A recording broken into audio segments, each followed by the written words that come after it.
ലാൽ സാറിന്റെ ഒരു സിനിമയ്ക്ക് നല്ല അഭിപ്രായം വന്ന് ഫാമിലി സിനിമയാണെന്ന് കഴിഞ്ഞാൽ നമുക്കറിയാം ഒരു വിജയത്തിന്റെ വലിപ്പം എന്തായിരിക്കും എന്നുള്ളത്.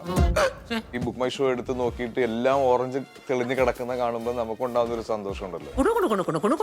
കരയുന്നത് ഞാൻ വേറൊരു സിനിമയിൽ കരച്ചിൽ വർക്ക് ആയതുകൊണ്ട് വെച്ചതല്ല, ഈ സിനിമ ഡിമാൻഡ് ചെയ്തുകൊണ്ട് ആ ക്യാരക്ടറിന്റെ ഇമോഷനുമാണ്.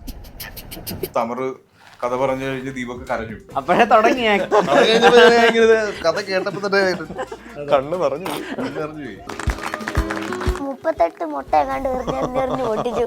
നമ്മൾ ആഗ്രഹിക്കുന്ന ഒരു കാര്യമാണ്.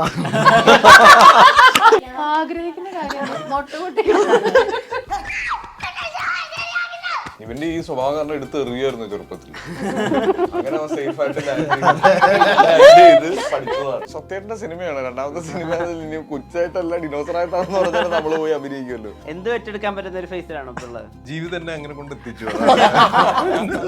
ജീവിതമാണ് EMI കടാണോ? കുറച്ച് കടന്നിരുന്നത് നീ ചോദ്യം കേട്ട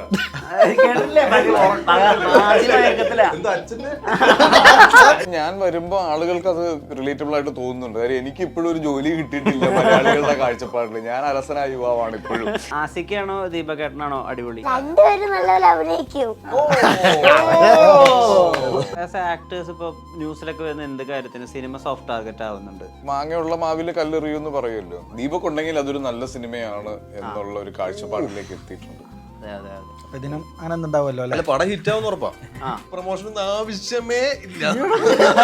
ചായനല്ലേ കുടിക്കുന്നത്.